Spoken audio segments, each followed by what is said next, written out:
अस्सलाम वालेकुम, my name है रज़ा यासीन। तो आज हमने 10th क्लास का चैप्टर नंबर 1 का नेक्स्ट जो सा टॉपिक पढ़ना है वो है केमिकल इक्विलिब्रियम स्टेट। सबसे पहले इसकी डेफिनेशन है when the rate of forward reaction is the same as the rate of the reverse reaction. कि फॉरवर्ड एंड रिवर्स रिएक्शन यानी कि आगे की तरफ जाना और पीछे की तरफ वापस उसी चीज़ से वापस आ जाना, उसको रिवर्स रिएक्शन कहते हैं। अगर ये दोनों सेम हो, the composition of the reaction will remain constant, यानी कि जितनी चीज़ आगे बन रही है उतनी ही चीज़ दोबारा रिवर्स होकर दोबारा वही चीज़ें बना देती हैं।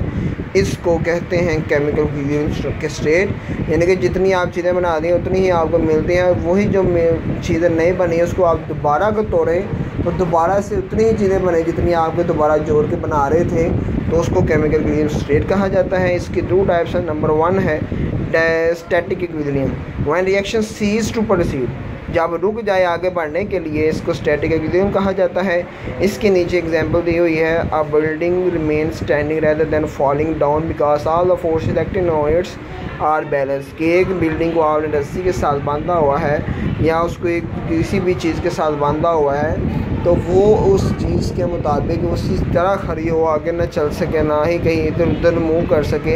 इसको स्टैटिक इक्विलिब्रियम कहा जाता है। जिस तरह लाहौर का फ्लाईओवर है उसको भी एक अलग अलग उन्होंने रस्सियों के साथ या काफ़ी मजबूत चीज़ के साथ बांधा हुआ है जिसकी वजह से वो हरकत नहीं करता, एक ही जगह पे स्टैंड है।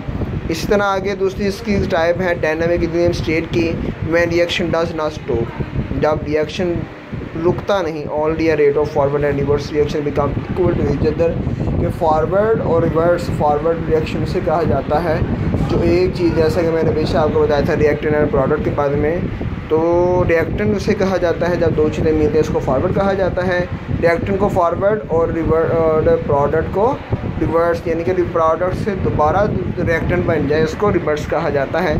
तो दोनों एक दूसरे के बराबर मगर बट टेक प्लेस है इन ऑपोजिट रिएक्शन, मगर ये एक दूसरे के ऑपोजिट हों, this is called dynamic equilibrium. इसका ये फार्मूला है डायनामिक इक्विलिब्रियम का, the rate of forward reaction become equal to the rate of the reverse reaction.